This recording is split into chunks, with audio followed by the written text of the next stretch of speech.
اليوم نختم على أفواههم وتكلمنا أيديهم وتشهد أرجلهم بما كانوا يكسبون কিয়ামতের ময়দানে যখন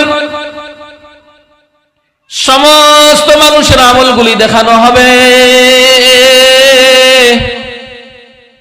যখন ওই বান্দার আমলগুলি তাকে দেখানো হবে, বলবে আল্লাহ এই কাজ আমি করি নাই, এই কাজ আমি করি নাই, এটা আমার দ্বারা হয় নাই। আল্লাহ রাব্বুল আলামিন ঘোষণা করবেন, হে জবান তুই বন্ধ হয়ে যা। তাফসীরে মারিফুল কোরআনের ভিতর আল্লামা শাইখ উসমানী সাহেব রাহমাতুল্লাহ আলাইহি লিখতেছেন, আল্লাহ তাআলা জবানকে তার জন্য বন্ধ করে দিবেন। আল-ইয়াওমা নাখতিমু আলা আফওয়াহিহিম ওয়া তুকাল্লিমুনা আইদিহিম ওয়া তাশহাদু আরজুলুহুম বিমা কানু ইয়াকসিবুন। আল্লাহ রাব্বুল আলামিন যখন ওই বান্দার জবানকে বন্ধ করে দিবেন, তখন তার হাত তার বিরুদ্ধে সাক্ষী দেওয়া শুরু করে দিবে, বলবে আয় আল্লাহ আপনি আমাকে বানাইছেন এই কাজ করার জন্য, আপনার এই বান্দা আপনার কোনো কাজ করে নাই, সেই হাত দ্বারা সে বিড়ি সিগারেটের মতো জাহান্নামী জিনিসে ভক্ষণ করছে, হারাম এই কাজ করছে, সিগারেটের মতো হারাম কাজ কি সে করছে, গাজার মতো এরকম হারাম জিনিস সে খাইছে, মদের মতো এরকম হারাম সে খাইছে। আয় আল্লাহ এরকম হারাম কাজ, জঘন্য কাজ, সেই সুদের মতো এরকম জঘন্য কাজ সে করেছে। আয় আল্লাহ এর বিচার আপনি করেন। দুনিয়ার মধ্যে আপনি আমি মনে করতেছি বাবা ভাই এই দুনিয়ার জমিনটা আমার জন্য, মনে করতেছি আমার জন্য, খাও দাও ফুর্তি করো, যেমন চাই তেমন করো না। এই দুনিয়ার জমিনটা আপনার আমার জন্য সহজ নয় বাবা। আমি যা কিছু করতেছি সব কিছু আল্লাহ তাআলা লিপিবদ্ধ করতেছেন ফেরেশতাদের মাধ্যমে। সুদের মতো এরকম হারাম কাজ আপনি আমি করতেছি, অথচ রাসূল বলতেছেন এক দিরহাম সুদ খাওয়া নিজের মায়ের সাথে জিনার সমতুল্য, অথচ মনে করতেছি সুদ হারামের ভিতরে আরাম। আপনাকে আমাকে যদি এই মুহূর্তের মধ্যে একটা শুকরের চামড়া এনে দেওয়া হয়, শুকরের গোশত এনে দেওয়া হয়, আমরা কেউই খাবো না। গরুর পেশাব যদি দেওয়া হয় সেটাও খাবো না, কারণ আপনি আমি জানি, সকলেই জানি এটা খাওয়া হারাম, অথচ আপনার আমার জানা নাই সুদ খাওয়াটাও আমার জন্য হারাম। الحمد لمن قدر خيرا وخبالا والشكر لمن صور حسنا وجمالا والشكر لمن صور حسنا وجمالا فرد صمد عن صفات الخلق بديء فرد صمد عن صفات الخلق بديء رب عجالي خلق الخلق كمالا رب عجالي خلق الخلق كمالا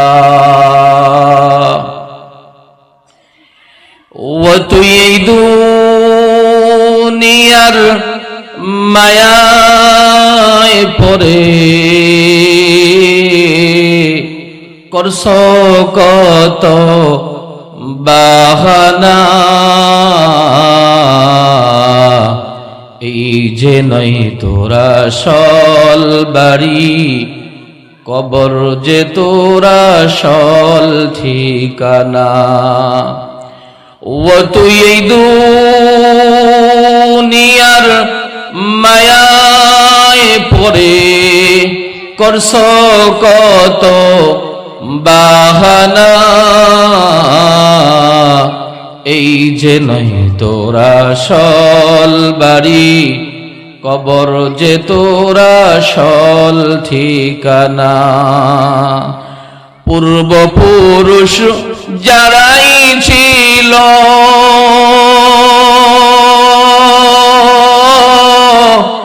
একে একে সব হারালো পূর্বপুরুষ যারাই ছিল,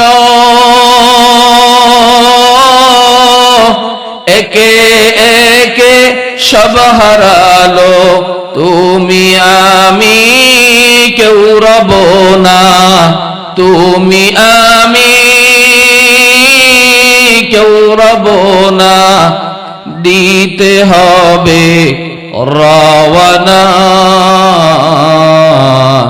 এই যে নাই তোরা সল বাড়ি, কবর যে তোরা সল ঠিকানা। এই যে নাই তোরা সল বাড়ি, কবর যে তোরা সল ঠিকানা। আর কত কাল দিবি বাকি, বেশি দিন আর নয় যে বাকি। আর কত কাল দিবি ফাঁকি, বেশি দিন আর নয় যে বাকি। কবর তোমায় লইবে ডাকি, আজরাইল তো লইবে ডাকি, শুনবে না তো কারো মানা। এই যে নাই তোরা সল বাড়ি, কবর যে তোরা সল ঠিকানা। এই যে নাই তোরা সল বাড়ি, কবর যে তোরা সল ঠিকানা। সম্মানিত প্রিয় এলাকাবাসী, প্রিয় মুসল্লিয়ান একরাম, মহান আল্লাহ রাব্বুল আলামিনের দরবারে শুকরিয়া যে আল্লাহ জাল্লা জালালুহু আম্মা নওয়ালুহু আপনাকে আমাকে দুনিয়ার মধ্যে জান্নাতের এই বাগানের মধ্যে সাহেবপুর সংলগ্ন আল মাদ্রাসাতুল আবরার যুব সমাজ ও এলাকাবাসী উদ্যোগে আয়োজিত 2 দিন ব্যাপী এক বিরাট ওয়াজ ও মাহফিলের আজ শেষ দিনের বিশেষ অধিবেশনে আপনাকে আমাকে আল্লাহ তাআলা শরীক হওয়ার জন্য, একত্রে হওয়ার জন্য তৌফিক দান করেছেন। এই জন্য সে মহান রব্বুল আলামিনের দরবারে কালিমাতুশ শুকর আদায় করি আলহামদুলিল্লাহ।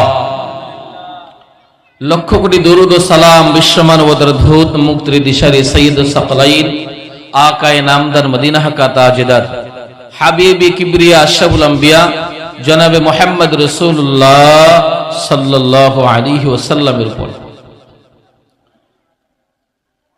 মুআজ্জাজ হাজিরিন, পবিত্র কালামুল্লাহ শরীফের 6666 আয়াতে কারিমা থেকে এখানে আয়াতে কারিমা তেলাওয়াত করেছি। অসংখ্য অগণিত হাদিস রাসূল থেকে এখানে হাদিসে পড়েছি। আল্লাহ তাআলা যদি তৌফিক দান করেন উক্ত আয়াত এবং হাদিসের উপরে কিছু বলে শেষ করার চেষ্টা করব। ওয়া মা তৌফিক ইল্লা বিল্লাহ।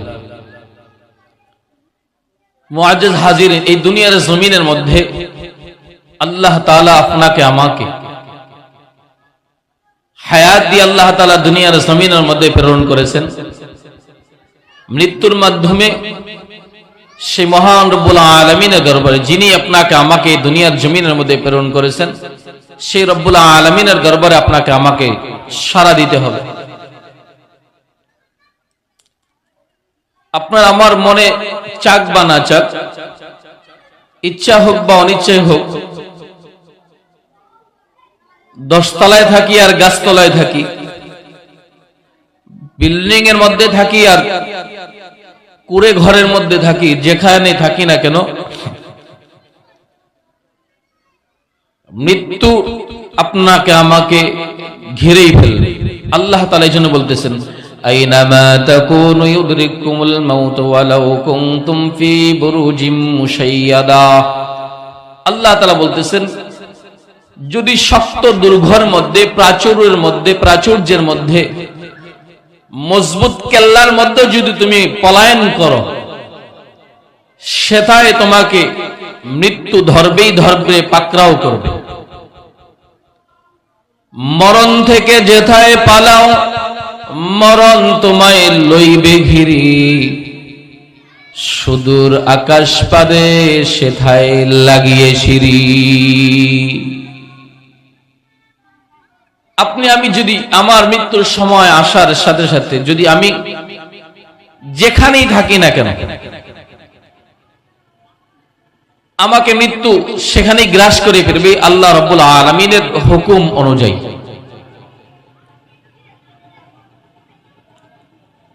মৃত্যুবরণ করার সাথে সাথে যদি আপনার আমার সকল আমল ভালো হয়,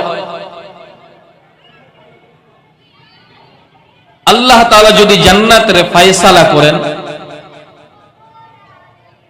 তাহলে আপনার আমার যদি আল্লাহ তাআলা জান্নাতের ফয়সালা করেন, তাহলে জান্নাতে আমি যেতে পারবো। আর যদি আল্লাহ রাব্বুল আলামিন জান্নাতের ফয়সালা না করেন, আমার আমল যদি ভালো না হয়, আমি যদি ভালো আমল করে না যেতে পারি, এই দুনিয়ার জমিনের মধ্যে নিজের মন চাহি জিন্দেগি মোতাবেক আপনি আমি চলেছি, যাহা কিছু মনে চায় তাহা কিছুই করেছি, খায়সাতে নফসানিয়াতের মধ্যে পড়ে এমন কোন কাজ নাই যেটা আমি করি নাই।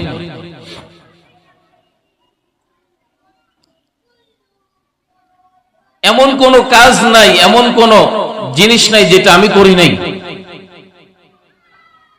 আমার আমল যদি খারাপ হয়, আমাকে যাওয়া লাগতে পারে জাহান্নামে। আল্লাহ রাসূল এর জন্য বলতেছেন, আল কবর রাউযাতুম মির রিয়াজিল জান্নাহ আও হুফরাতুম মিন হুফারিন নার। কবর কারো জন্য হয়তো বা জান্নাতের বাগানের মধ্যে থেকে একটা বাগান, নসেদ কারো জন্য জাহান্নামের গর্ত থেকে একটা গর্ত।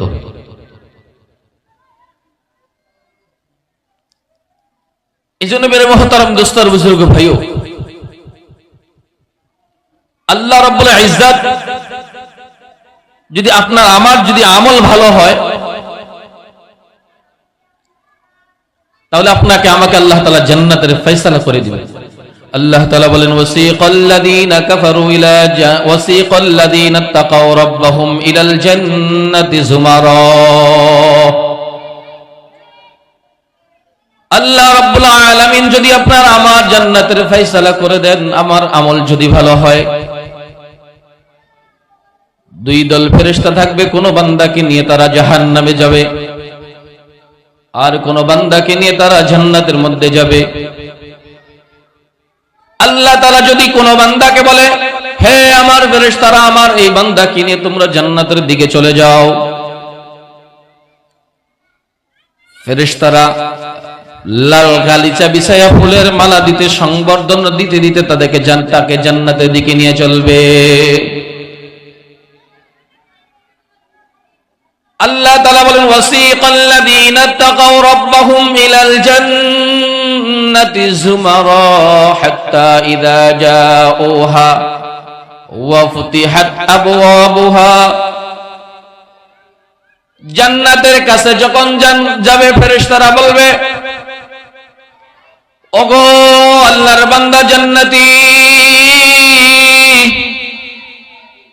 এরপরে আর আমাদের যাওয়ার জন্য আমাদের কোনো অনুমতি নাই, এখান থেকে তোমাকে একাই যাওয়া লাগবে।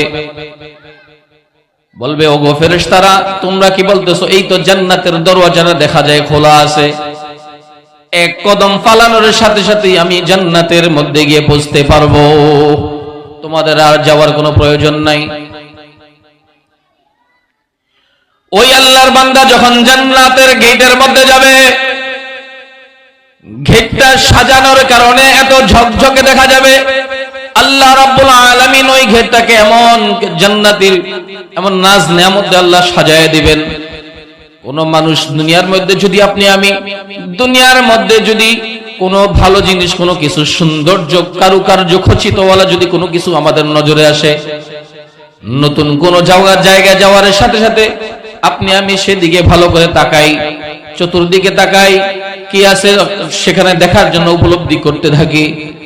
ওই আল্লাহর বান্দা জান্নাতি যখন গেটের মধ্যে পা দিবে, দেওয়ার সাথে সাথে চতুর্দিকে তাকাবে, সেখানে দাঁড়িয়ে দাঁড়িয়ে দেখবে। আর কিছুক্ষণ পরে যখন তার গেট দেখা শেষ হয়ে যাবে, জান্নাতের ভিতরে পদার্পণ করবে। জান্নাতের হুরে গিলমানরা আল্লাহর বান্দাকে বলবে, ও আল্লাহর বান্দা,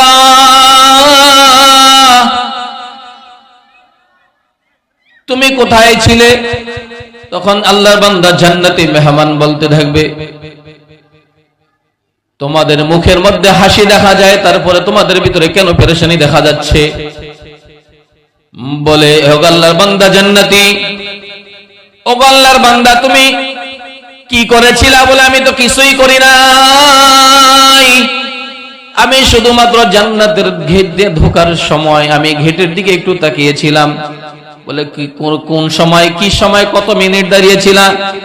বলে, না, সামান্য সময়, একটু সময় আমি অপেক্ষা করেছিলাম, সামান্য সময় আমি চতুর্দিকে তাকিয়ে দেখেছিলাম। বলবো, গো আল্লাহর বান্দা, আমরা তো পেরেশানির মধ্যে ছিলাম, আপনি জানেননি সেই অল্প সময়ের কারণে আপনি সেখানে 40 বছর অতিবাহিত করে দিয়েছেন। ওই আল্লাহর বান্দা জান্নাতি মেহমান যখন জান্নাতের গেট দিয়ে ঢুকবে, জান্নাতের গেট সৌন্দর্য, কারুকার্য খচিত, এমন জান্নাতি জিনিস দ্বারা আল্লাহ তাআলা সেই জান্নাতের গেটকে সাজাবেন।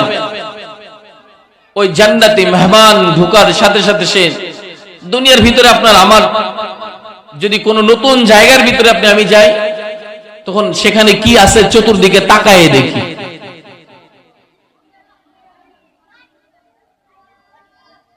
যখন জান্নাতের ভিতরে ঢুকছে, জান্নাতের হুরে গিলমানরা বলতেছে, আপনি কি করেছিলেন?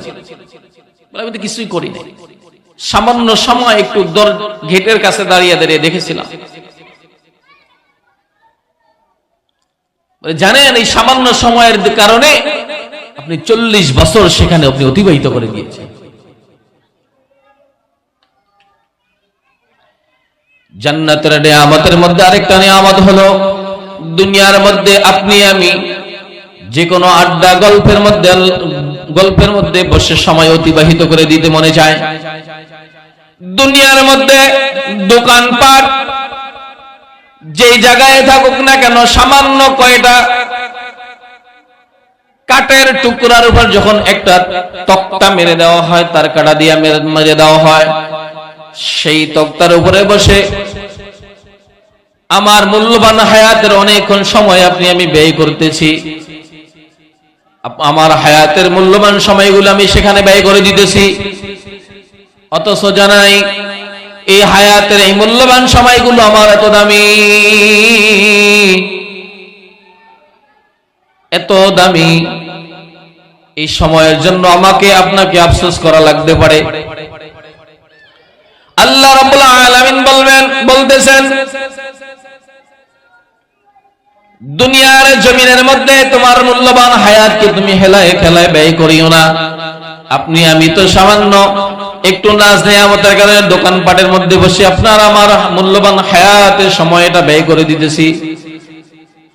আল্লাহ রাব্বুল আলামিন যখন জান্নাতি মেহমানদেরকে জান্নাতের মধ্যে দিবেন, এমন সিংহাসন তাদেরকে দান করবেন, সকল জান্নাতি মেহমানরা সামনাসামনি বসবে। আলা সুরুরিম মাউদুনাতিন মুত্তাকিইনা আলাইহা মুতাকাবিলিন।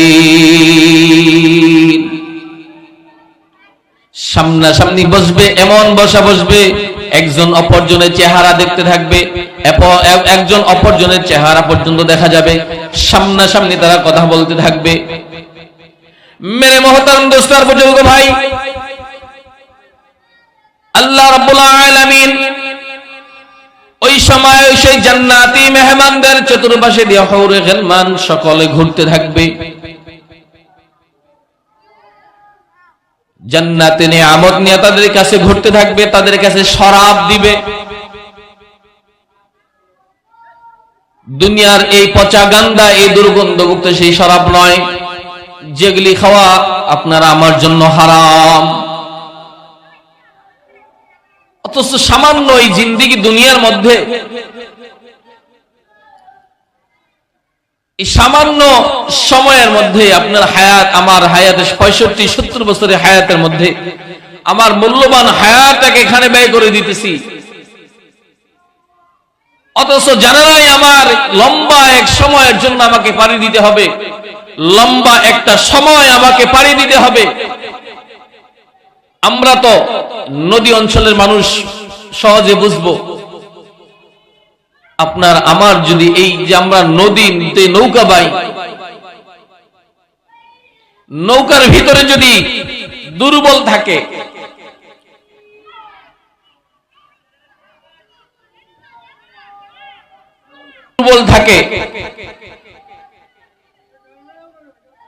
তক্তার ভিতরে যদি দুর্বলতা থাকে,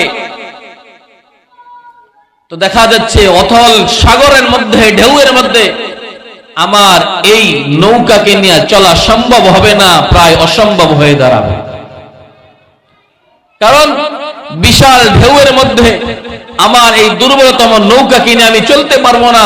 ঢেউয়ের বাড়ি, ঢেউয়ের কারণে আমার নৌকার সমস্ত তক্তাগুলি ভেঙে আমার নৌকার ভিতরে পানি ওঠা শুরু হয়ে যাবে। ঠিক এই জমিনের মধ্যে থাকা অবস্থায় যদি আমার আমল যদি দুর্বল হয়, আমল যদি না থাকে, আমাকে বিশাল এক সময়কে অতিবাহিত করতে হবে, আমার বিশাল সময় অতিবাহিত করতে হবে, পাড়ি দিতে হবে।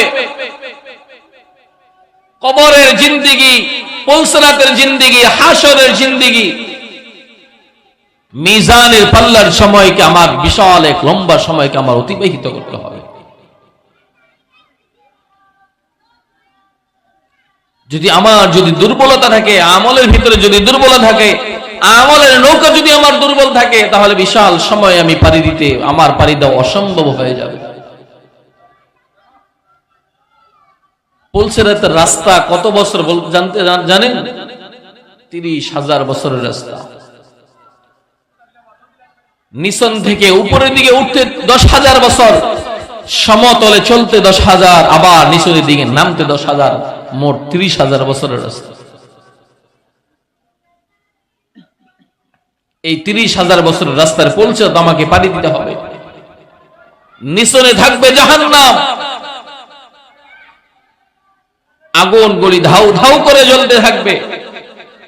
ও আমার বাবা ভাই, একটু চিন্তা করি, এই দুনিয়ার সামান্য জিন্দেগির মধ্যে 60 বছর হায়াত পাইলাম, পাওয়ার কারণে আমি যা মনে চাই তাই করতেছি। বলেন তো আপনার আমার এই হায়াত কে দিয়েছেন? জোরে বলেন, কে দিয়েছে? আল্লাহ তাআলা দিয়েছে। এই হায়াতের মালিক আল্লাহ। একটু চিন্তাও আমি করি না, আমি পাইলাম, এটা দিল কে? কার দেয়া নিয়ামত নিয়ে আমি চলতেছি? একটা মানুষ দৈনন্দিন সে 550 লিটার অক্সিজেন সে গ্রহণ করে, 550 লিটার সে অক্সিজেন গ্রহণ করে, শ্বাস পালায় এবং উঠায়, এটাকে বলা হয় অক্সিজেন। এই অক্সিজেনটা গ্রহণ করে সে 550 লিটার। একটা গ্যাস সিলিন্ডারের বোতল যদি 1250 টাকা, 1300 টাকা দিয়ে যদি কিনতে হয়, 1 কেজির দাম 100 টাকার উপরে পড়ে। যদি আল্লাহ রাব্বুল আলামিনের কাছে যেই অক্সিজেন আমি গ্রহণ করি, এই অক্সিজেন যদি আমাকে 30 টাকা করেও যদি দেওয়া লাগতো, দৈনিক আমার শত টাকা আমার সেই খরচ দেওয়া লাগতো, আমার হিসাবের খাতায় উঠতো। বলেন তো দেখি, এই এত টাকা দেওয়া কি আপনার আমার পক্ষে সম্ভব হইতো? এত টাকা দিয়ে আপনার আমার পক্ষে সম্ভব হইতো না। টাকা দিয়ে বাঁচাটা আমার পক্ষে সম্ভব হইতো না, অসম্ভব হয়ে যায়। মানুষের ভিতরে আল্লাহ রাব্বুল আলামিন যে কিডনি নামক যে নিয়ামত দিয়েছেন, যেটা মানুষের সমস্ত রক্তকে সে চালনির মতো সেকতে থাকে আল্লাহ রাব্বুল আলামিনের হুকুম অনুযায়ী।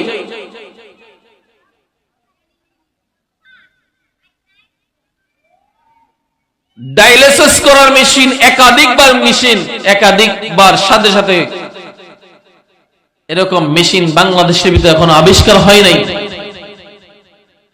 আর রব্বুল আলামিন আপনাকে আমাকে প্রত্যেক ঘন্টায় 40 বার করে আপনার আমার কিডনিকে আল্লাহ তাআলা ডায়ালিসিস করে দেন।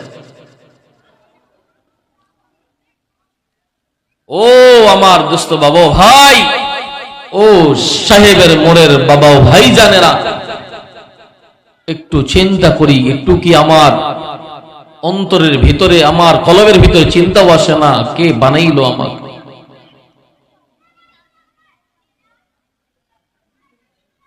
ও যুবক ভাই, একটু চিন্তা করো বাবা।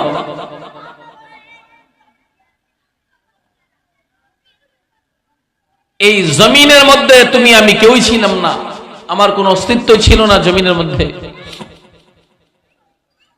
অস্তিত্বহীন থেকে আল্লাহ রাব্বুল আলামিন তোমাকে আমাকে বানাইলেন।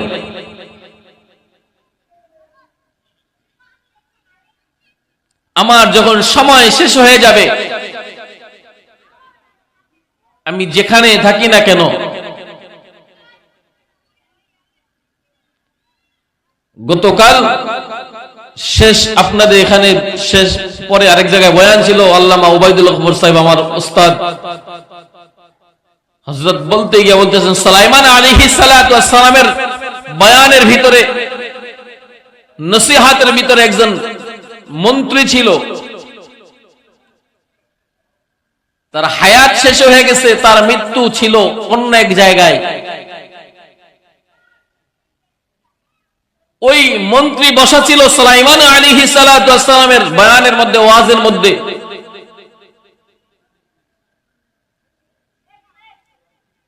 হযরত আজরাইল আলাইহিস সালাতু ওয়াস সালাম বারবার তাকাইতেছেন ওই লোকটার দিকে যার হায়াত শেষ হয়ে গেছে। আল্লাহ রাব্বুল আলামিন ঘোষণা দিয়েছেন, যাও, লা ইস্তাখিরু সাআতান ওয়া লা ইস্তাকদিমুন, ফালা ইস্তাখিরু সাআতান ওয়া লা ইস্তাকদিমুন।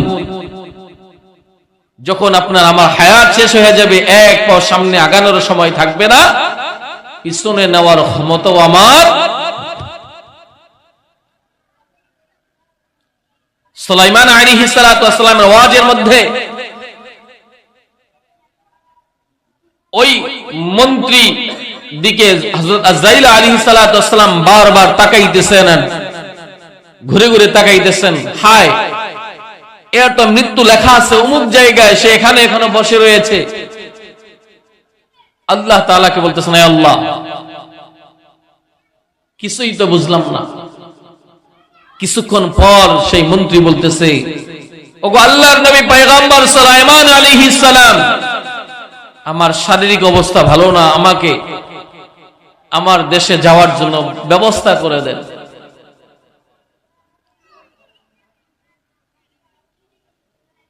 ওই মন্ত্রীর শারীরিক অবস্থা ভালো না, হযরত সুলাইমান আলাইহিস সালাতু ওয়াস সালাম বললেন, ব্যবস্থা করে দিলেন, আল্লাহ তাআলার হুকুম অনুযায়ী ব্যবস্থা করে দিলেন। সে তার দেশে চলে গেছে। হযরত আজরাইল আলাইহিস সালাতু ওয়াস সালাম ওই জায়গার ভিতরে তার রূহটাকে কবজ করে দিয়েছে।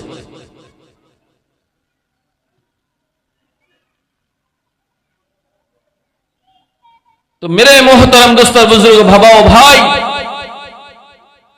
আপনার আমার মৃত্যু কখন, কোথায়, কি অবস্থায় আসে একমাত্র কে জানেন? জোরে বলেন আল্লাহ। আপনার আমার কারো জানা নাই, একমাত্র জানেন আল্লাহ। এই জন্য আমি যাহা কিছু করতেছি না কেন, সব কিছু দেখেন কে? আল-ইয়াওমা নাখতিমু আলা আফওয়াহিহিম ওয়া তুকাল্লিমুনা আইদিহিম ওয়া তাশহাদু আরজুলুহুম বিমা কানু ইয়াকসিবুন।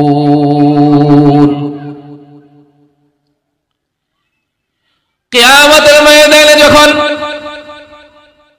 সমস্ত মানুষের আমলগুলি দেখানো হবে,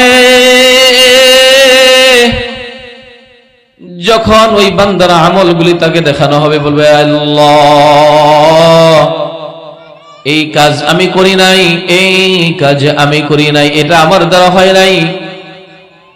আল্লাহ রাব্বুল আলামিন ঘোষণা করবেন, হে জবান তুই বন্ধ হয়ে যা। তাফসীরে মারিফুল কোরআনের ভিতর আল্লামা শেখ উসমানী সাহেব রাহমাতুল্লাহ আলাইহি লিখতেছেন, আল্লাহ তাআলা জবানকে তার জন্য বন্ধ করে দিবেন। আল ইয়াওমা নাখতিমু আলা আফওয়াহিহিম ওয়া তুকাল্লিমুনা আইদিহিম ওয়া তাশহাদু আরজুলুহুম বিমা কানু ইয়াকসিবুন। আল্লাহ রাব্বুল আলামিন যখন ওই বান্দার জবানকে বন্ধ করে দিবেন, তখন তার হাত তার বিরুদ্ধে সাক্ষী দেওয়া শুরু করে দিবে। বলবে, আয় আল্লাহ, আপনি আমাকে বানাইছেন এই কাজ করার জন্য। আপনার এই বান্দা আপনার কোনো কাজ করে নাই, সেই হাত দ্বারা সে বিড়ি সিগারেটের মতো জাহান্নামী জিনিসে ভক্ষণ করছে, হারাম এই কাজ করছে, সিগারেটের মতো হারাম কাজ কি করছে, গাজার মতো এরকম হারাম জিনিস সে খাইছে, মদের মতো এরকম হারাম সে খাইছে। আয় আল্লাহ, এরকম হারাম কাজ, জঘন্য কাজ, সেই সুদের মতো এরকম জঘন্য কাজ সে করেছে। আয় আল্লাহ, এর বিচার আপনি করেন। দুনিয়ার মধ্যে আপনি আমি মনে করতেছি বাবা ভাই, এই দুনিয়ার জমিনটা আমার জন্য, মনে করতেছি আমার জন্য, খাওয়া দাও ফুর্তি করো, যেমন চাই তেমন করো না। এই দুনিয়ার জমিনটা আপনার আমার জন্য সহজ নয় বাবা। আমি যা কিছু করতেছি সব কিছু আল্লাহ তাআলা লিপিবদ্ধ করতেছেন ফেরেশতাদের মাধ্যমে।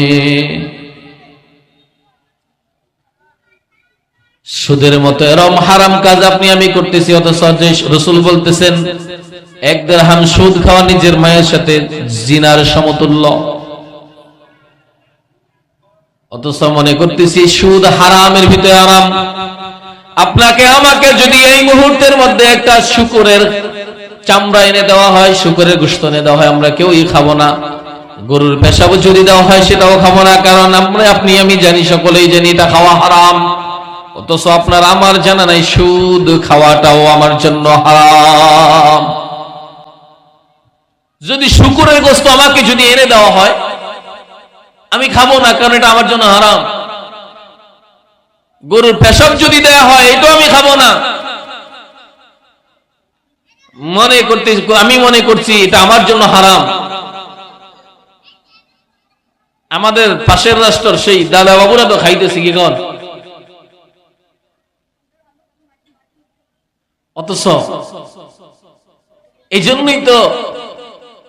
জন্যই তো তাদের ঈমান নাই, কারণে মুসলমানদের অন্তরের ভিতরে একমাত্র কার নাম আছে জোরে বলেন? বদরের যুদ্ধে ৩১৩ জন সাহাবীর মোকাবেলায় হাজার হাজার কাফেরা পর্যন্ত পিছপা হইতে বাধ্য হয়েছে, কারণ মুসলমানদের অন্তরের ভিতরে আছে ঈমানের মতো দৌলত। আর ইহুদি খ্রিস্টান অন্য ধর্মের বেদুইনদের অন্তরের ভিতর যেটা নাই, তারা মনে করতেছে আমার বিবি বাচ্চা আছে, আমার সন্তান আছে, সবকিছু আছে, আমি যদি মরে যাই তাদের অবস্থাটা হবে কি? মুসলমান মনে করতেছে আমি যদি মারা যাই, আমি আল্লাহ তাআলার তৈরিকৃত জান্নাতের ভিতর বিনা হিসাবে আল্লাহ তাআলা আমাকে ফয়সালা করে।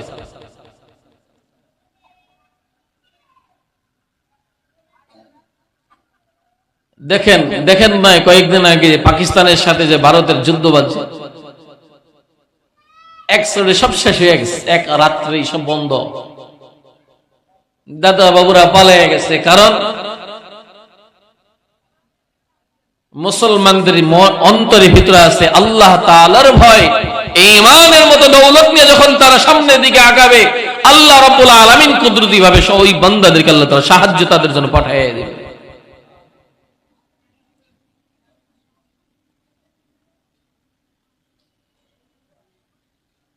বিগত দিনের ভিতরে দেখেন না, আমাদের দেশে গতকাল 16ই ডিসেম্বর গিয়েছিল, আমাদের সামরিকদের মধ্য থেকে, সেনাবাহিনী, নৌবাহিনী, বিমান বাহিনীর মধ্য থেকে 54 জন প্যারাট্রুপ কমান্ড তারা জাম্প করছিল আসমান, আকাশ থেকে, শূন্য থেকে তারা জাম্প করছিল, প্যারাসুটের মাধ্যমে তারা বিমান থেকে শূন্যের ভিতরে লাফ দিয়েছিল,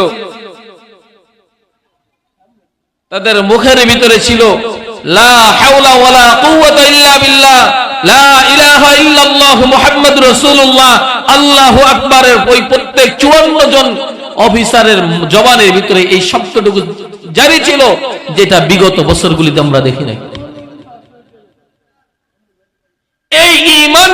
এই ঈমানকেই এই আল্লাহু আকবারের ধ্বনিকে নিভিয়ে দেওয়ার জন্য ইহুদি এবং খ্রিস্টানরা আপনার আমার পাশের রাষ্ট্রদাতা বাবুরা পর্যন্ত আপনার আমার পেছনে লেগে গেছে। একমাত্র তারা চাইতেছে মুসলমানদের কি সাথে তো আমরা পেরে উঠতে পারতেছি না, তাদের যদি এই আল্লাহু আকবারের ধ্বনিটা যদি তাদের বন্ধ করে দেওয়া যায়, তাদের উপরে আমরা জয়লাভ করব।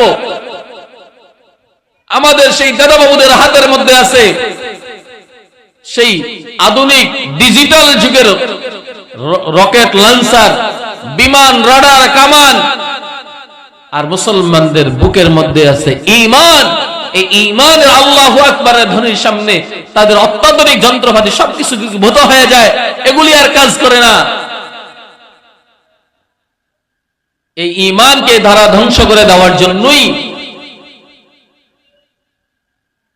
উঠে পড়ে লেগেছে কিভাবে সেই বাংলাদেশকে ধ্বংস করে দেওয়া যায়, কিভাবে বাংলাদেশের ঈমানদারদেরকে কিভাবে নিভিয়ে দেওয়া যায়। দেখেন না, গত 12 তারিখে শরীফ ওসমান হাদি ভাইয়ের মতো একজন মানুষকে তারা কেন আক্রমণ করছে, আপনি আমি মনে করতেছি সে হক কথা বলে, এই জন্য এর পিছনে একটাই বড় কারণ, সেটা হলো সে তার ভিতরে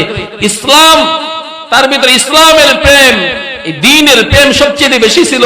তার যখন বক্তব্যগুলি শুরু হইতো, সে দ্বীনের কথা, ইসলামের কথা মানুষকে বিভিন্ন রকমে বুঝাই দিত, জাগতিক দিক দিয়ে বুঝাইতো না, আখিরাতের কথাওকে সে বুঝাই দিত।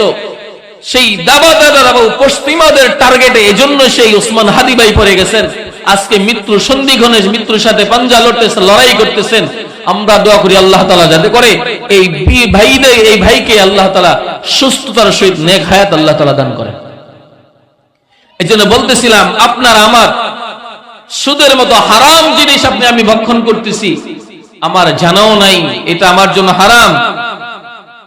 আমি মনে করতেছি এটার ভিতরেই বরকত আছে, এটার ভিতরেই লাভ আছে, কারণ 1 বছর ঘুরে গেলেই তো এটার ভিতরে আমার লাভ আসতেছে। 50,000 60,000 টাকা, 70,000 টাকা আসতেছে। এটা না রে বাবা,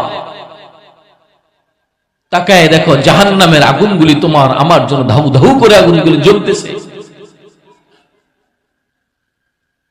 কোথায় যাবা, কার জন্য করতেছ? ও আমার সাহেবের বরের বাবা, ভাই, যা কিছু যেই অবস্থার মধ্যে যদি যে আমি কামাই করতেছি, বলেন তো এগুলি আমি যদি এখন এই ময়দানের ভিতরে মারা যাই, আমার যেগুলি রেখে গেছি এগুলি কারা খাবে? একমাত্র ওয়ারিস যারা আছে, স্ত্রী সন্তান সহ এরাই ভোগ করবে। আপনাকে আমাকে আপনার আমার সাথে 3 টুকরা সাদা কাফন ছাড়া কিছুই দিবে না।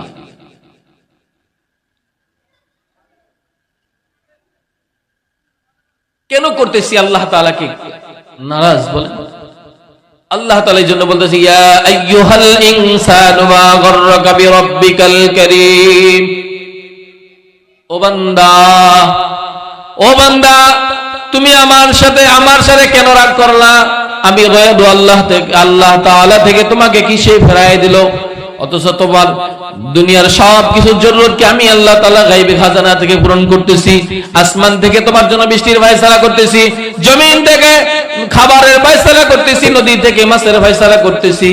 আমি সব কিছু নিয়ামতের তোমার জন্য ফয়সালা করতেছি। ও বান্দা, তুমি তারপরে কেন তুমি আমার থেকে মুখ ফেরায় নিলা? ইয়া আইয়ুহাল ইনসানু মা গররাকা বিরাব্বিকাল কারীম। আমি দয়ালু মনিব থেকে তোমাকে কিসে ফেরাইয়া রাখলো? তোমাকে কিসে ফেরাইয়া রাখলো বলো? হাতের মতো এরকম ভাবে নিয়ামত তোমাকে আমি দিলাম। অনেক মানুষের হাত আছে, কিন্তু এই হাতের ভিতরে ধরার কোনো শক্তি নাই। চোখ আছে তার নিজের জায়গায়, কিন্তু দেখার কোনো শক্তি নাই। কারণ এর ভিতর থেকে শক্তিটা কে নিয়ে গেছেন? জোরে বলেন। আপনি আমি এখানে বসা আছি, সুস্থতার সহিত এখানে বসছি, বলেন তো দেখি আমার এই বসা অবস্থার বসার মধ্যেই আপনার আমার যে কোনো একটা অঙ্গ আল্লাহ তাআলা অবশ করে দেওয়ার মতো আল্লাহর ক্ষমতা আসেনি? কি নিয়ে বড়াই করতেছি বাবা বলেন? এই দুনিয়ার জমিন আপনার আমার মন চাহি জিন্দেগি মোতাবেক চলার জন্য না। আল্লাহ তাআলা এই জন্য বলতেছেন ওয়াসিকাল্লাযীনা তাকাউ রাব্বাহুম ইলাল জান্নাতি যুমারা। ওই জান্নাতি মেহমানরা যখন, জান্নাতি বান্দারা যখন একে অপরের চেহারার দিকে তাকায় বসবে, যখন সকল মানুষগুলি একত্র হয়ে বসবে, সকল জান্নাতীরা যখন একত্র হয়ে বসে আড্ডা দিবে, দুনিয়ার জমিনের মধ্যে আপনি আমি আড্ডা দিতে পছন্দ করি, দোকানপাটের ভিতরে আড্ডা দেই, যে কোনো জায়গার ভিতরে বসে আড্ডা দেই, মসজিদে আজান হয়ে যায় তারপর আমার আড্ডা ছুটে না। তাস, জুয়া, মদ, গাঁজা, বিড়ি, সিগারেট, হেরোইন, পেন্সিডিল সহ এমন কোন আড্ডা রাশের ভিতরে নাই আমি না যাই। আল্লাহ রাব্বুল আলামিন জান্নাতের ভিতরে যখন ওই জান্নাতি মেহমানদেরকে যখন একত্র করে বসাবেন, এমন সিংহাসন তৈরি করে দিবেন, একে অপরের চেহারাটা দেখতে থাকবে। জান্নাতি মেহমানদের চতুর্পাশে দিয়ে হুরে গালমানরা ঘুরতে থাকবে আর বলতে থাকবে, ওগো আল্লাহর বান্দারা তোমরা কি চাও? তখন জান্নাতি মেহমানরা তাদেরকে বলবে, আমাদেরকে এরকম খাবার দাও। তাদের চাহিদা, তাদের চাহত অনুযায়ী তাদের মনে যা চাই আল্লাহ রাব্বুল আলামিন তাদেরকে তাই দান করবেন। শরাব তাদেরকে দান করবেন। দুনিয়ার ভিতরে যেরকম পসাগান্দিগি হারাম শরাব আমরা খাই, মদ খাই, এরকম নয়, সেটা জান্নাতি খাবার। যখন জান্নাতীরা জান্নাতের ভিতরে ঘুরবে, উপর দিয়া যখন সে একটা পাখি যাইতে থাকবে, আল্লাহ তাআলা বলবে, আল্লাহ আমার এই পাখিটাকে খাইতে মনে চায়। আল্লাহ তাআলা বলবেন, ওগো হলুদ পাখি, আসমানে ঘোরার আর তোমার সময় নাই। ও লাল পাখি, তোমার আসমানে ঘোরার সময় নাই। ও নীল পাখি, তোমার আসমানে আর ঘোরার সময় নাই। আমার বান্দা তোমার খাইতে চাইতেছে, যাও গুনাহ হয়ে আসমান থেকে গুনাহ হয়ে আমার বান্দার সামনে গিয়ে উপস্থিত হয়ে যাও। আল্লাহ তাআলার হুকুম অনুযায়ী সেই পাখি, জান্নাতি পাখি গুনাহ হয়ে খাবারে পরিণত হয়ে জান্নাতি মেহমান সামনে উপস্থিত হয়ে যাবে। সেই জান্নাতি মেহমান ভক্ষণ করতে থাকবে, খাইতে থাকবে, আর আল্লাহ রাব্বুল আলামিনের কাছে যা চাইবে আল্লাহ রাব্বুল আলামিন সেই জান্নাতি মেহমানকে তাহাই দান করবে। কারণ এই দুনিয়ার জমিনের ভিতরে যদি কোনো বান্দা কষ্ট করে এই শীতকালের মধ্যে ফজরের নামাজের সময় উঠতে, অনেক সব কিছু ছেড়ে দিয়ে উঠতে কষ্ট লাগে, শীত লাগে কি লাগে না? একমাত্র বান্দা আল্লাহকে ভয় করেই সে উঠতেছে, উযু করতেছে ঠান্ডা পানি দ্বারা, ঠান্ডা পানি দিয়ে উযু করে নামাজের কাতারে শরীক হয়ে যায়, হাজির হয়ে যায়। আল্লাহর কুদরতি পায়ে সিজদা দিয়ে যখন বলে সুবহান রাব্বিয়াল আ'লা, আল্লাহ রাব্বুল আলামিন বলতেছে, ও ফেরেশতারা তোমরা তো বলছিলা আমার বান্দা আমি বানাইতাম না। দেখো তারা কার প্রশংসা করতেছে, কাকে ডাকতেছে। ও ফেরেশতারা তোমরা সাক্ষী থাকো আমার বান্দার জিন্দেগির গুনাহকে আমি maaf করে দেব। এখন বান্দা আল্লাহ তাআলাকে আল্লাহর পবিত্রতা বর্ণনা করতেছে, রুকুর ভিতরে যায় সুবহান রাব্বিয়াল আযীম, রুকু থেকে উঠে সামি আল্লাহু লিমান হামিদা রব্বানা লাকাল হামদ। আল্লাহ তাআলা ফেরেশতাদের বলতে থাকেন, তোমরা তো বলছিলা বনি আদম বানাইতাম না, ইন্নী জাইলুন ফিল আরদি খলিফা, বনি আদমকে বানাইতাম না, তোমরা তো বলেছিলা। দেখো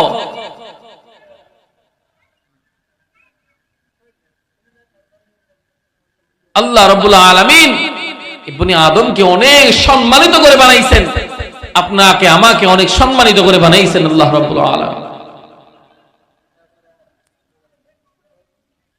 मेरे भाई और दोस्तों बुजुर्ग, ओ बाबाजी, ओ बुजुर्ग बाबाजीरा, যুবক ভাইয়েরা, একটা বার চিন্তা করো, একটা বার চিন্তা করো, এই দুনিয়ার জমিন তোমার জন্য আমার জন্য মন চাহি জিন্দেগি মোতাবেক চলার জন্য না। কবরের জিন্দেগির ভিতরে যখন কবরের ভিতরে আমাকে ঢুকে দেওয়া হবে, আমাকে কবরের ভিতরে যখন ঢুকে দেওয়া হবে, যখন সবাই চলে আসবে, ফেরেশতারা আপনাকে আমাকে কয়টা প্রশ্ন করবে? জোরে বলেন কয়টা? রাসূল সাল্লাল্লাহু আলাইহি ওয়াসাল্লাম বলতেন, ইয়াতিহি মালাকানি ফায়জলিসানি ফায়াকুলানি মান রাব্বুক ফায়াকুলু রাব্বি আল্লাহ ফায়াকুলানি মা দীনুক ফায়াকুলু দীনিয়াল ইসলাম ফায়াকুলু মান হাযা রাজুল লাযী বুইসা ফীকুম ويقول هو محمد رسول الله صلى الله عليه وسلم। আপনাকে আমাকে যখন আমাকে দাফন দিয়ে মাটির ঘরের মধ্যে রেখে চলে আসবে সকল মানুষগুলো, তখন ফেরেশতারা তিনটা প্রশ্ন করবে, আপনাকে আমাকে উঠায়া বসাবেন, ফায়জলিসান, আমাকে উঠায়া বসাবেন, তিনটা প্রশ্ন করবেন, ওগো আল্লাহর বান্দা তোমার রবকে বলো। তখন যদি রবের সাথে দুনিয়ার মধ্যে যদি সম্পর্ক থেকে যায়, রবের সাথে যদি দুনিয়া থেকে ভালো সম্পর্ক করে তারপরে কবরের ভিতরে ঢোকে, নামাজের সময় আজান দেওয়ার সাথে সাথে মসজিদে গিয়ে আল্লাহ তাআলার কুদরতি ফয়সালা দেওয়ার জন্য দাঁড়িয়ে গিয়েছে, আল্লাহর হুকুম অনুযায়ী চলছে, আল্লাহর হুকুম অনুযায়ী সবকিছু করেছে, তখন প্রশ্ন করার সাথে সাথে বলবে রব্বি আল্লাহ, ও ফেরেশতারা আমার রব হইছেন আল্লাহ। দুই নাম্বার প্রশ্ন থাকবে, ও আল্লাহর বান্দা তোমার দ্বীন কি? যদি দ্বীনের সাথে ইসলামের সাথে যদি আমার সম্পর্ক থাকে, ইসলামী রীতিনীতি অনুযায়ী যদি আমি চলি, ইসলামী সীমাবদ্ধতার ভিতরে যদি আমি চলতে পারি, ইসলাম কি বলছে কিভাবে বলেছে আমাকে চলার জন্য ওই অনুযায়ী যদি আমি চলি, ওই অনুযায়ী যদি আমি চলি, তাহলে আমার ওই জবান দ্বারা ওই সময় বের হয়ে যাবে দীনিয়াল ইসলাম। বর্তমানে আপনারা আমার মা বোনেরা ইসলাম মোতাবেক চলার তাদের কোনো খবর নাই, ইসলাম মোতাবেক চলার তাদের সীমাবদ্ধতাও নাই, তারা চলে না, মন চাই জিন্দেগি মোতাবেক চলতে থাকে। যখন বিপদে পড়ে তখন বিচার চাই সৌদি আরবের মতো, তারা চলে আমেরিকার মতো, বিচার চাই সৌদি আরবের মতো। ইসলামের জিন্দেগির ভিতরে চলার একটা সীমাবদ্ধতা আছে না নাই? তোরা বলেন, ইসলাম মোতাবেক চলার আপনার আমার সীমাবদ্ধতা আছে না নাই? এই যে বর্তমানে দেখা যায় মাথার চুল, ইসলাম বলছে, শরীয়ত বলছে সুন্নত অনুযায়ী চুল কাটো, আর আপনি আমি কি করতেছি? সামনে থাকে বড়, চারপাশে থাকে ছোট, মাথার সাথে মিলায় রাখে চারপাশে, কিন্তু মাথার তালুতে এমন বড় রাখা রাখি, জাহান্নামী ফেরেশতারা যখন জাহান্নামীদের একটা নমুনা হলে তাদের সামনের চুল থাকবে বড়, আল্লাহ তাআলা ধরো তাদেরকে হিসকা টান দিয়ে জাহান্নামের মধ্যে ফেলা।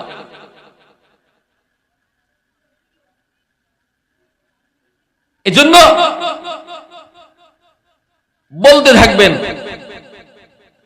আজকে আমার চুলের মধ্যে আমি সেই ডিজাইন খুঁজতেছি, আমি চলতেছি সেই মেসি এবং নেইমারের রোনালদোর মতো, আর্জেন্টিনার মেসি এবং ব্রাজিলের নেইমারের মতো আমি চলি।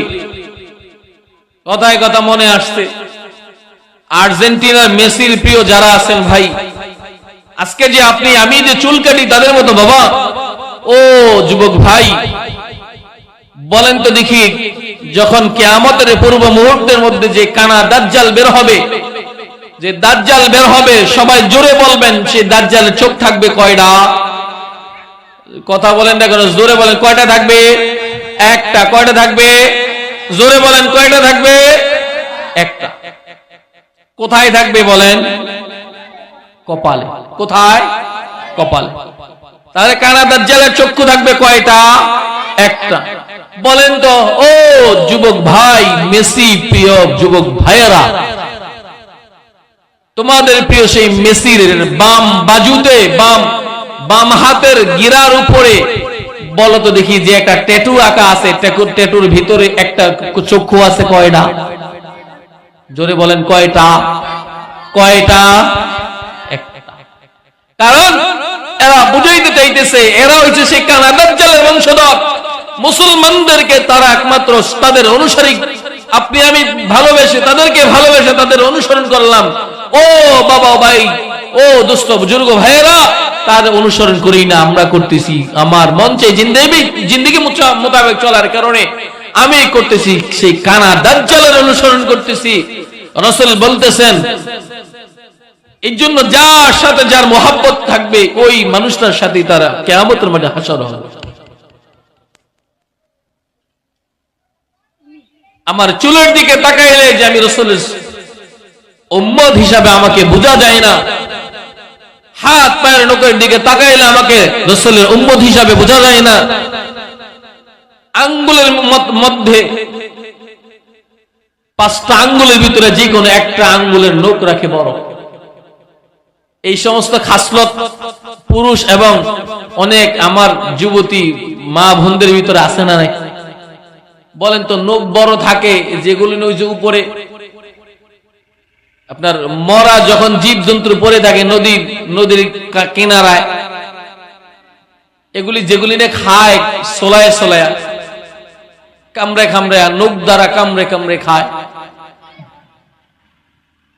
এদের ভিতরে তো ওই সমস্ত ওই পশুটার খাসলতের মতো দেখা যায়। অথচ রাসূলের সুন্নাত হইল প্রত্যেক সপ্তাহে একবার করে কি কাটা? নখ কাটা। হাতে পায়ের নখকে কর্তন করা, ছোট করে দেওয়া, কেটে ফেলে দেওয়া। অথচ আপনার আমার যুবকদের মধ্যে দেখা যায় অনেকের নখ থাকে বড়, মা বোনদের ভিতরে অনেক মা বোনদের দেখা যায় নখ থাকে বড়। ও মা, ও যুবক ভাই, এটা তো তোমার আমার রাস্তা না, তুমি আমি ভুল রাস্তায় চলতেছি। আমার রাস্তা হবে মদিনাওয়ালা রাস্তা। মদিনাওয়ালা যেভাবে চলার জন্য আমাকে আদেশ করেছেন, যেভাবে চলার জন্য উপদেশ দিয়েছেন, তোমার আমার রাস্তা হবে মদিনাওয়ালা রাস্তা। যেভাবে চলার জন্য হুকুম করেছেন মদিনাওয়ালা, যেভাবে চলার জন্য আমাকে বলেছেন, নিজে সেই মদিনাওয়ালা যেভাবে চলেছেন, সাহাবা আজমাইন যেভাবে চলেছেন, তোমার আমার রাস্তা হবে সেই রাস্তা অনুযায়ী চলা। ওই রাস্তা অনুযায়ী যদি চলতে পারি, সেই মদিনার রাস্তা তুমি আমি পেয়ে যাব। আমি যদি মদিনার রাস্তা যদি সঠিক রাস্তা পেয়ে যাই, সেই রাসূলের সাথে তোমার সাথে আমার সাথে, সেই রাসূলের সাথে তোমার সাথে আমার সাথে হাসর হবে। এর জন্য বলতেছে 2 নম্বর প্রশ্ন যখন আপনাকে আমাকে কবরের ভিতরে রাখা হবে, 2 নম্বর প্রশ্ন হবে কি বলেন? তোমার দিন কি? যদি দ্বীনের সাথে যদি আমার সম্পর্ক থাকে, দ্বীনের সাথে যদি আমার ইসলামী সীমাবদ্ধতার ভিতর যদি আমি চলি, তাহলে আমি উত্তর দিতে পারবো দ্বীন ইয়া ইসলাম। আমার দ্বীন কি ভাই? জোরে বলেন কি? ইসলাম। আমার ধর্ম ইসলাম। 3 নাম্বার প্রশ্ন বলবে মান হাযা রাজুলুল্লাযী বুইসা ফীকুম। রাসূল আকরাম সাল্লাল্লাহু আলাইহি ওয়াসাল্লাম কে বলবে, দেখিয়ে বলবেন, ওই যে দেখা যাইতেছে নিকে। তখন যদি রাসূল আকরাম সাল্লাল্লাহু আলাইহি ওয়াসাল্লামের সাথে সম্পর্ক থাকে, সুন্নতের সাথে যদি সম্পর্ক থাকে, ও দোস্ত বাবা ভাই, আপনার আমার সম্পর্ক যদি সেই মদিনাওয়ালা নবীর সাথে হয়, সেই মদিনাওয়ালা রাসূলের সাথে যদি আপনার আমার সম্পর্ক হয়, আমি যদি দুনিয়ার জমিনের ভিতরে যদি সেই মদিনাওয়ালার সুন্নতের সাথে যদি সম্পর্ক করে যেতে পারি, সেই মদিনাওয়ালা যেভাবে চলার জন্য আপনাকে আমাকে আদেশ করেছেন, সেইভাবে যদি চলে যাইতে পারি, সেই মদিনাওয়ালা নবীর সাথে আমার সম্পর্ক হয়ে যাবে। যদি মদিনাওয়ালা নবীর সাথে আমার সাথে যদি সম্পর্ক হয়ে যায়, আপনার আমার ফয়সালা হবে জান্নাত। যদি রাসূলের সাথে আপনার আমার যদি সম্পর্ক হয়, সুন্নাত মোতাবেক চলার কারণে রাসূলের সাথে আপনার আমার সাথে যদি সম্পর্ক হয়ে যায়, আমার কপাল খুলে যাবে। তিনটা প্রশ্নের উত্তর যখন হয়ে যাবে, কুদরতি ভাবে আল্লাহ তাআলা ডাক দিয়ে বলবেন, আন সাদাকা আবদি ফাআফরিশুহু মিনাল জান্নাহ ওয়া আলবিসুহু মিনাল জান্নাহ ওয়াফতাহু লাহু বাবান ইলাল জান্নাহ। আল্লাহ তাআলা কুদরতি ভাবে ডাক দিয়ে বলবেন, ও ফেরেশতারা, আমার বান্দা সত্য বলছে, আমার বান্দা সত্য বলছে, আমার বান্দার কবরের ভিতরে জান্নাতের বিছানাকে বিছায়া দাও, তার শরীরের ভিতরে জান্নাতের পোশাক পরিধান করে দাও, ওয়াফতাহু লাহু বাবান ইলাল জান্নাহ, আমার সেই বান্দার কবরের ভিতরে জান্নাতের থেকে দরওয়াজাকে খুলে দাও। যখন আমার প্রশ্ন উত্তর হয়ে যাবে, আল্লাহ রাব্বুল আলামিন বলবে যে, কুদরতি ভাবে আওয়াজ দিয়ে বলবেন, আমার বান্দা সত্য বলছে, আমার বান্দা সত্য বলছে। ফাহরিশুহু মিনাল জান্নাহ ওয়া আলবিসুহু মিনাল জান্নাহ ওয়াফতাহু লাহু বাবান ইলাল জান্নাহ।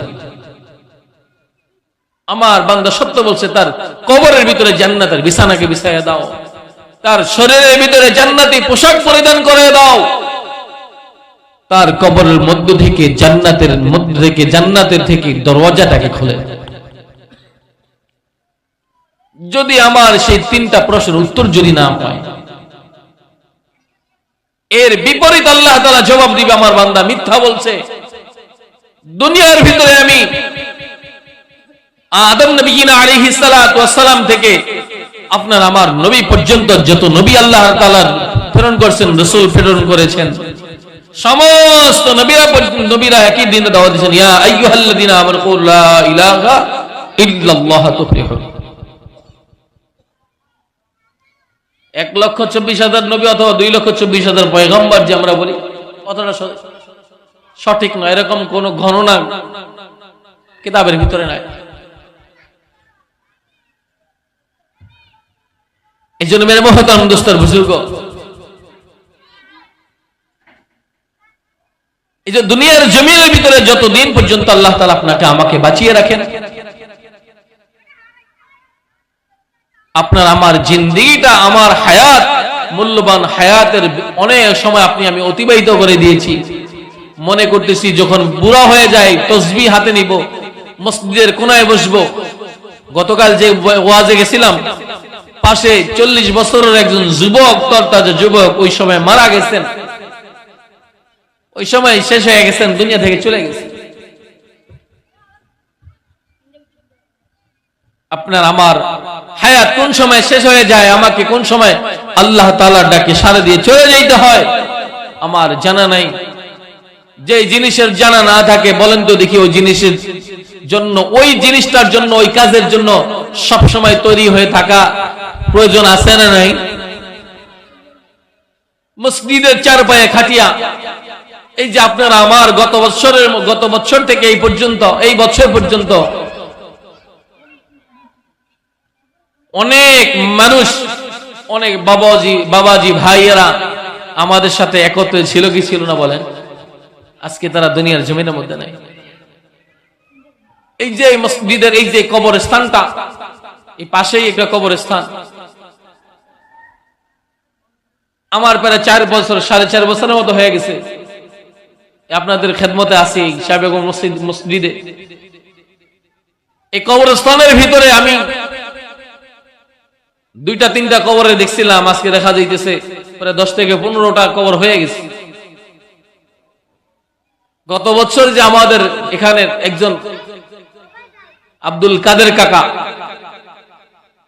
আমাদের মাঝখানে ছিল, আজকে দেখা যাইছে দুনিয়া থেকে সে চলে গেছে, অনেকদিন হয়ে গেছে। ভালো মানুষ, কোনো রোগ ছিল না, কোনো অসুস্থতা ছিল না। হঠাৎ সমস্যা দেখা দিছে, অ্যাম্বুলেন্স দিয়ে নিছে, মৃত্যু অবস্থা নিয়ে চলে আসছে। ও বাজান, ও বৃদ্ধ বাবাজি, যুবক ভাইয়েরা, তোমার আমার হায়াতের গ্যারান্টি কোন সময় শেষ হয়ে যায়, হায়াত শেষ হয়ে যায়, একমাত্র সেটার খবর জানেন কে? আল্লাহ। এই যে এখানে আমরা সমস্যার সবাই উপস্থিত আছি, এখানে যে আবার আগামী বছর যদি মাহফিলের সময় পর্যন্ত আপনি আমি যে বেঁচে থাকব, এরকম গ্যারান্টি আমার কাছে নাই। এই জন্য যে জিনিসটার সময়টা জানা থাকে না, ওই জিনিসের জন্য আপনাকে আমাকে তৈরি হয়ে থাকা দরকার। কোন সময় চলে আসে প্রস্তুতি গ্রহণ করা দরকার। কবরের সামানা, কবর, এই জন্য শুরুতে বলেছিলাম কবরের পথ তো দীর্ঘ পথ আমাকে পাড়ি দিতে হবে। কবরের জিন্দেগি, হাসরের জিন্দেগি, পুলসিরাতের জিন্দেগি, মিজানের পাল্লায় সমস্ত পথকে আমার অতিক্রম করে তারপরে যদি আল্লাহ তাআলা ফয়সালা করেন, যদি আল্লাহ জান্নাতের ফয়সালা করেন, তাহলে জান্নাতে, না হলে জাহান্নামে আমাকে যাওয়া লাগতে পারে। এই জন্য বিশাল জিন্দেগি আমাকে আমার পাড়ি দেওয়ার জন্য বলেন দুনিয়ার কোনো টাকা পয়সা চলবে? বলেন বাজান, সবে বলেন টাকা পয়সা চলবে? চলবে না। একমাত্র নেক এবং আমল ছাড়া আমার কোনো কিছুই চলবে না। এই জন্য সবার প্রতি আবেদন রইল, বাজান আপনাদের পা দুটো আগে দেন, ধরতে রাজি আছি। তারপরে আপনি ওয়াদা দেন নামাজ আজ থেকে বাজে আপনি মৃত্যু পর্যন্ত নামাজকে ছেড়ে দিবেন না, নামাজ কামাই দিবেন না। বাজার দুইটা পা যদি বাবা আগায় দাও, তারপর ধরে বলবো বাবা, তারপরে তুমি বলো নামাজ ছাড়বা না। ওয়াদা করে এখন থেকে কি কন, এরকম পাকা ভক্ত ওয়াদা করা যায় কি যায় না বাবা? এখন থেকে তোমাকে আমাকে তৈরি থাকতে হবে। এখন থেকে কবরের সামানাকে তৈরি করতে হবে। পিছনে জিন্দেগি যা করেছি আল্লাহ তাআলার কাছে মাপ চেয়ে গভীর রজনীর মধ্যে দুই চোখের পানি ছেড়ে দিয়ে আল্লাহর কাছে হাত দুইটা তুলে দিব, আল্লাহ ও আল্লাহ, এতদিন বুঝে না, এখন বুঝতেছি মাবুদ, তুমি আমাকে মাফ করে দাও। সামনের জিন্দেগি তোমার হুকুম, তোমার রাসূলের তরিকা অনুযায়ী আমাকে চলার জন্য রাস্তাকে সহজ করে দাও। এই নিয়ত করা যায় কি যায় না বাবা? এই জন্য সকলের প্রতি আবেদন রইল, 5 ওয়াক্ত নামাজ রাসূল আরবীর তরিকা অনুযায়ী, আল্লাহ তাআলার হুকুম, রাসূল আরবীর সুন্নাত অনুযায়ী আমরা সকলেই 5 ওয়াক্ত নামাজ যথা সময়ে আদায় করার জন্য চেষ্টা করব। ওয়া মা তাওফীক ইল্লা বিল্লাহ।